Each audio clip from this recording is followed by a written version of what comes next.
a U.S. Navy aircraft carrier deployed in the South China Sea aims to ensure the freedom of all nations to navigate in international waters, a mission that saw it pass 50 nautical miles from a Chinese survey ship operating in Indonesia's exclusive economic zone, or EEZ, this weekend.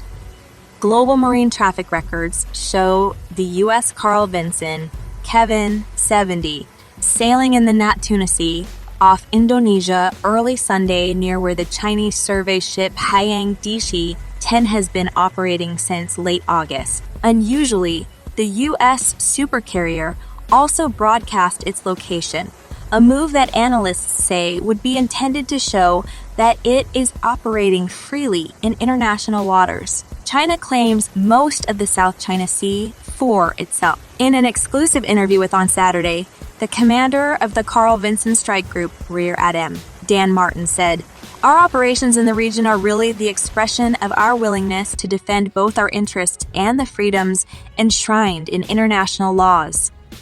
The carrier strike group, including the aircraft carrier USS Carl Vinson and 3 other military vessels, entered the South China Sea last week to conduct maritime security operations. Just a few days earlier, the Chinese Maritime Safety Administration announced that all foreign ships, including aircraft carriers entering what China considers to be its territorial waters, had to notify Beijing and submit to Chinese supervision. Under international law, territorial waters are the 12 nautical miles of the sea extending from a country's terrestrial territory. But China also includes waters around its newly reclaimed artificial islands in its maritime jurisdiction, despite protests from other countries in the region. Martin added, "Any coastal state law or regulation must not infringe upon navigation and overflight rights enjoyed by all nations under international law. Unlawful and sweeping maritime claims, including in the South China Sea, pose a significant threat to the freedoms of the seas, including freedom of navigation, overflight, and lawful commerce. We're not going to be coerced or forced to cede the international norms." U.S. naval and air forces periodically conduct so-called freedom of navigation operations, FONOPs, to challenge China's maritime claims in the South China Sea, where a third of global maritime trade transits each year. China has repeatedly denounced these FONOPs. The Global Times, part of China's official mouthpiece People's Daily, called the USS Carl Vinson's deployment provocative. This is the 6th time a U.S. aircraft carrier has been deployed in the South China Sea this year, but the first time with the advanced capabilities of the F-35X stealth fighter and the new Kim V-2F stealth fighter and the new Kim Tilpoter aircraft, the Global Times said. The paper quoted a Chinese military analyst as warning that the Chinese army has been put on alert and China is fully capable of and confident in dealing with such provocations.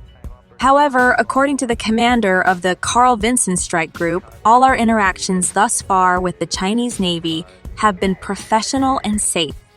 As we sail around, we do have some escorts, but I haven't seen any aggressive maneuvering, either on the sea or in the air, that would give me concerns. Martin said that because of COVID-19 restrictions, it's unlikely that the U.S. Carl Vinson would be able to make any port call on its mission, but the aircraft carrier's open-ended deployment should show our partners and allies that we stand with them. He reiterated the U.S. commitment to defend South China Sea claimant, the Philippines, should it come under attack, describing it as our oldest treaty ally in Asia. Martin added, an armed attack against the Philippine Armed Forces, public vessels, or aircraft in the Pacific, including in the South China Sea, would trigger an obligation under the U.S.-Philippine Mutual Defense Treaty. According to a Philippine statement, both sides agreed to work on a bilateral maritime framework that advances cooperation in the maritime domain. Speaking at the Center for Strategic and International Studies think tank last Wednesday, Lorenzana said Manila was seeking to upgrade and update the U.S. alliance. He pressed for a clearer extent of American commitments under the treaty, which was signed by the Allies 70 years ago.